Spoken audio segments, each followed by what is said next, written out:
Welcome back to Production Music Demystified with MediaTracks Music, a microcast of music works.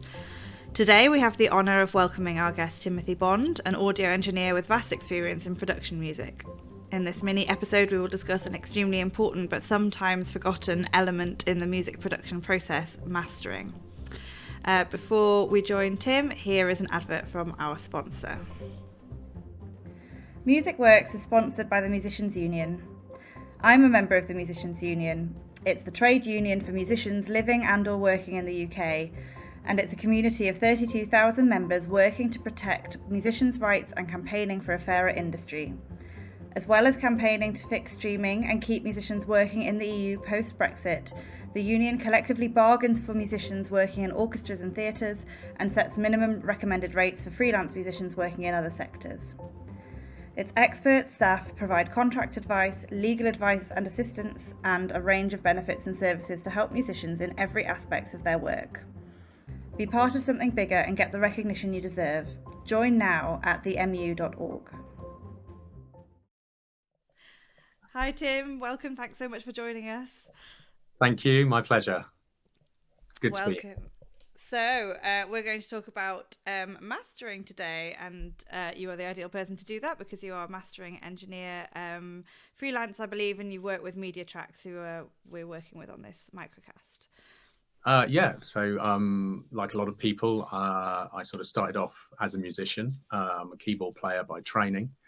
Sort of moved on to the production side more and more, writing and then sort of producing my work and other people's work. I'm also a composer, but I work a lot in surround sound, so sort of multi-channel setup. So I suppose that kind of got me interested in, sort of the detail of sound and things, which kind of then sort of leads on to, kind of in a way leads on to mastering, because it is quite a detailed sort of approach, as opposed to creating and mixing. The sort of mastering process is different, because you come on at the end of the process. So it's, I suppose, one of the main things sort of I think a mastering engineer sort of brings to the sort of production process is a fresh pair of ears once all the sort of, the pain and the angst of creating and mixing a piece of music has kind of been done and happened, and all that kind of, all those late nights and and sort of trying to make things sound right and going, oh, shall I use this kick drum or shall I do that? All those kind of sort of details that you get into when you're mixing, especially these days, where a lot of composers, and especially in production music, a lot of composers are producing their own tracks. They don't sort of lay everything down and then sort of the traditional thing, you waltz into a studio, you spend a few days recording everything, and then you disappear while the mixing engineer deals with it all. Now, of course, because most people are working from home studios or small studios, they're mixing, how they want it to sound, they're also mixing. And so I think, and obviously, some musicians really sort of jump in and grab hold of the whole technical side of the mixing process, and some not so much. So there's quite a range sort of level of mixing ability, I suppose, which comes with sort of home produced tracks. So then my job, I suppose, is to come in, once that's been mixed and I just get the final stereo sort of 2-channel mix. I'm a fresh pair of ears on that, to sort of kind of, sort of see if there's anything particularly that needs doing. Again, you can't really fix anything in mastering. It's not that magical, in that you can sort of create something super duper. It's really just kind of that last bit of polish, if you like, and sort of zhuzhing up on a track that's already hopefully, you know, sort of 95% of the way there. And obviously with mastering, because again, we're dealing with the final delivered product. So we also have to be aware of, you know, what the technical requirements are of the format that it's going into.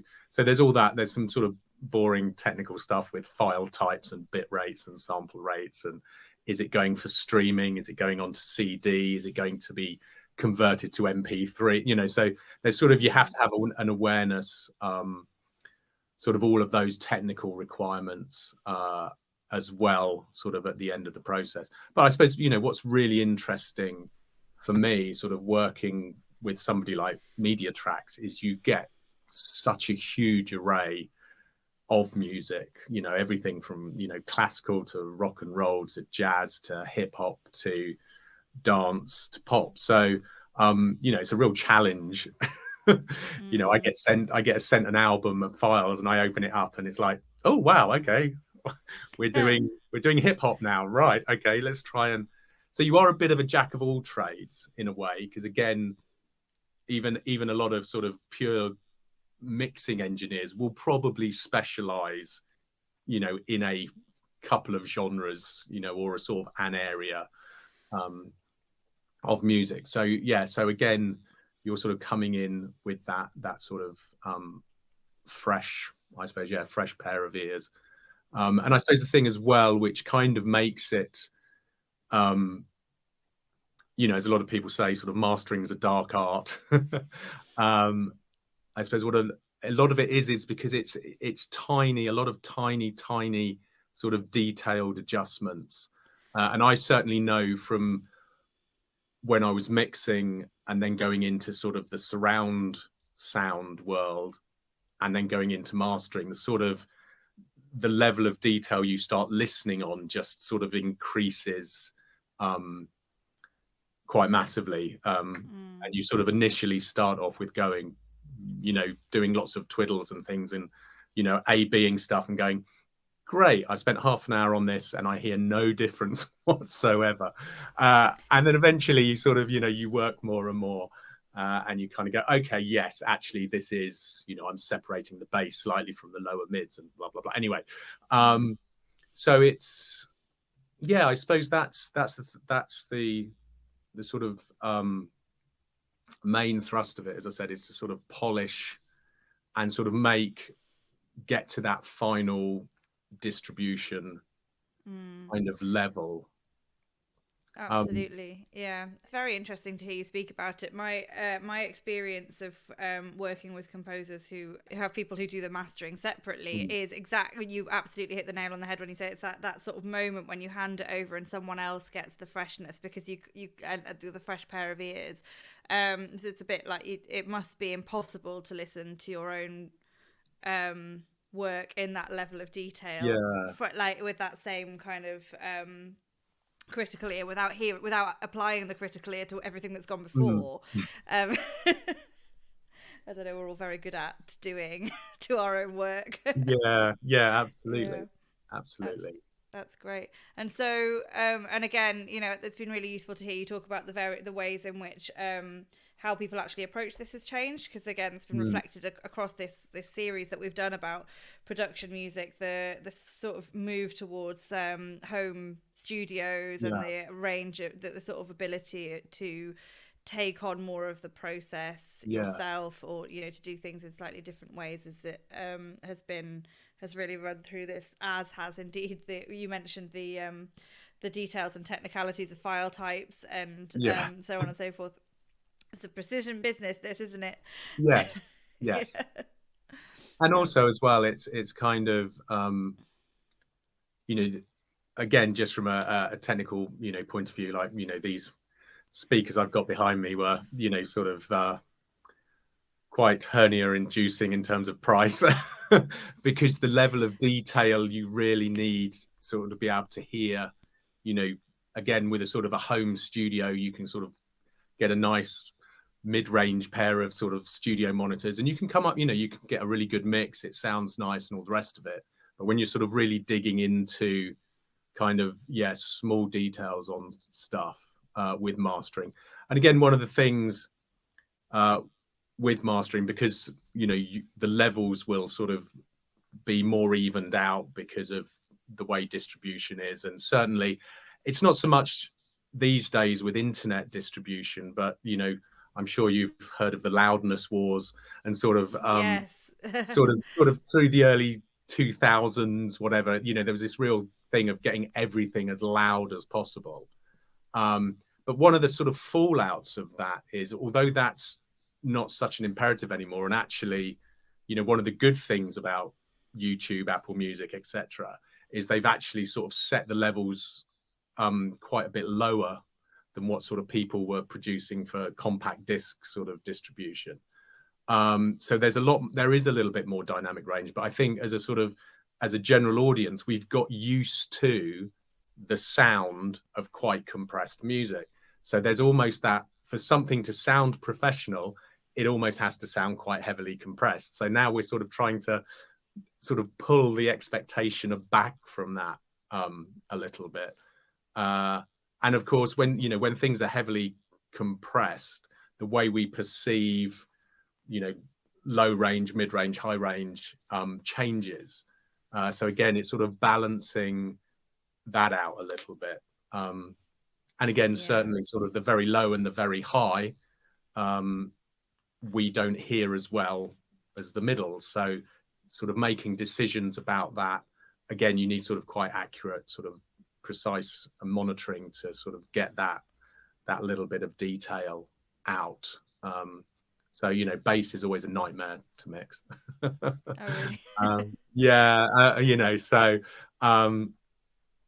really? That's kind of, everything sort of stacks on top of that. So if you can kind of get the bass right, then that sort of helps with everything else. Oh, that's interesting. So, because as I mentioned before we started doing this, mastering is one of the areas of this industry that I have next to no kind of practical knowledge of. So this is really interesting for me. So what is it about bass that's difficult to mix? Again, I suppose when you're coming, certainly when you're getting stuff that's mostly done in home studios, unless they're particularly set up for monitoring bass, so they've got a sub or they've got some massive full range speakers. And because our perception of bass, our perception of pitch, the lower we go, gets more iffy. Yeah. So, literally when you're sort of right at the bottom of the range, your notes could be a third apart and we won't actually hear the difference between. So there's that. And then, of course, certain, the bass can be overhyped. Again, if you're listening on, especially if you do a lot of mixing on headphones, you're kind of, I can't quite hear the bass. So you end up turning the bass up. And then when you listen to it on a full range system, the bass is kind of like pushing you through the wall kind of thing. So a lot of it, in a way, is sort of dealing with, the technicalities of dealing with low bass. And there used to be when everything was on vinyl, showing my age a little bit here. If there was too much bass, it would literally kick the needle out of the. Oh, really? Yeah. So if you listen to sort of tracks on vinyl, it's why 12-inch singles came out, because you could cut the grooves slightly deeper. So you could get more bass. So you had to sort of roll off the bass a lot higher than what we do now. Obviously, if you're doing EDM and dance music, which is going to be played in a club that has massive bass bins, then you can actually have bass that goes below our actual hearing range, because it's just then literally moving air that you physically feel rather than actually hear. So there's a lot of sort of varying degrees of that, I suppose, depending on, again, the style of music. If it's if you're doing EDM or hip hop, then the bass is really sort of integral to that.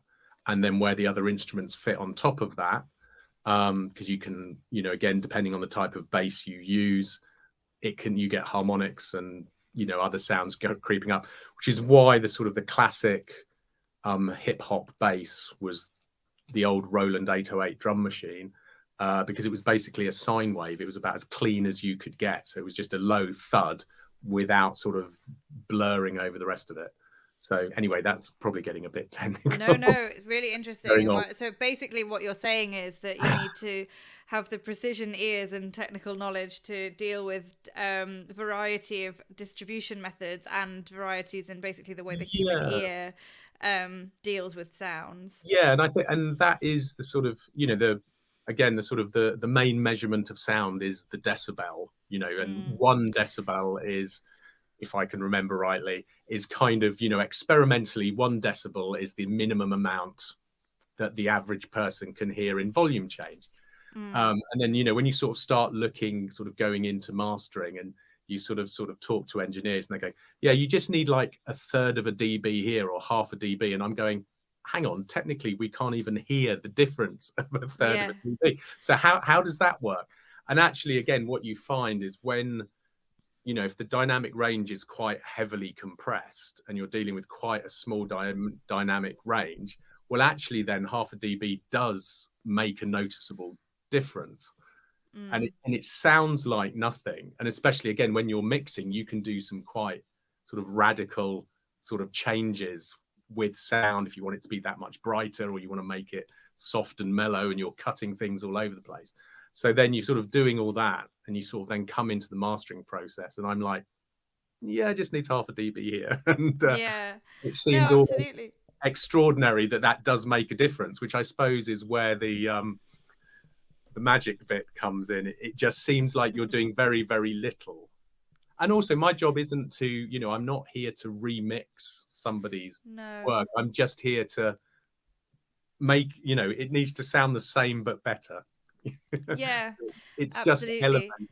I'm just struck as well by there's a concept that I'm sure you're probably aware of, to do with like finishing things and feeling as though things are finished, which is obviously to do with, you know, in music, a lot of people are very understandably perfectionists and very, very interested in their work being as good as it can possibly be. And there's this theory that if you try and get something from 0 to 100% by yourself, you basically never happens. And so there are sort of points in which you get to, like, if you get somebody to have a listen through it at, say, 40%, then you're far more likely to get to like 80%. Does that make sense? And then and then at the point of something, and this doesn't just apply to music, this is a theory that applies to everything. If you get to 80% and you can just hand it over to someone and let them make it to 100, it's far more likely to actually reach the world. And this process really reminded me of that.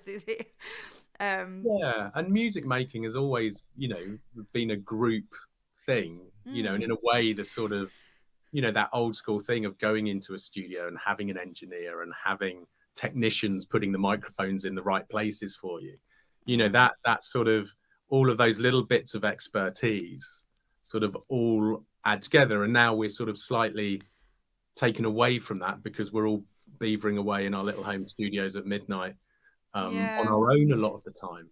It's wonderful that this technology exists and that more is possible always, but the potential impact of it is that it reduces collaboration, because you can in all kinds of music you can do more without needing to include other people, but then what you lose is that collaborative piece of creation that's gone through the eyes and ears of so many sort of excellent creative people. Yeah, absolutely. And I suppose that, you know, I'm at least one more person. Even if the chain is only 2, all of a sudden, you know, you've doubled your input, kind of thing. Absolutely. Which can be quite useful. And often, you know, sometimes, again, you know, that I, as I said, sort of right at the beginning, you know, I can't really fix anything. So if there are things that aren't working, you know, occasionally I'll sort of say, you know, maybe you need to go back to the mix and sort of just try changing 1 or 2 things. And again, that could be, you know, listening environments, things like that, depending, you know. Yeah, it makes a huge difference. I've had there's an episode of this series that I did with the composer that wrote the theme tune for this podcast, and we talked about the process that the two of us went through in order to come up with 11 seconds of music, and And at one point, she sent me a version and I didn't like it, and then she sent me another one and I did, and all that she did was she changed one thing about the mix, like just shifted the volume in one thing, and she told me about it after. She's like, "That's all I did." And I was like, "Amazing, worked."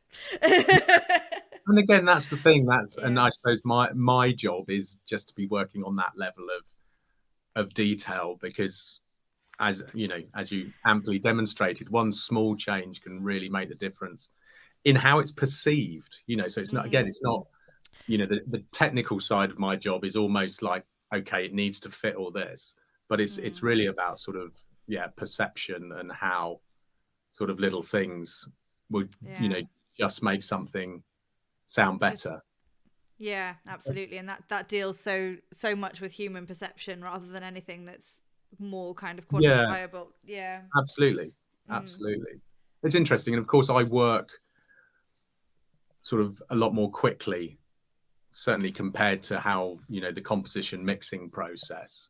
I sort of need to come in, I'll listen through to a track, make notes, identify a few things, then go through. Again, I have a working process, so there are certain things I'll try first, because I know it works. And then sort of, again, depending on the track, that will get sort of changed, or, different plugins maybe will give a slightly different sound.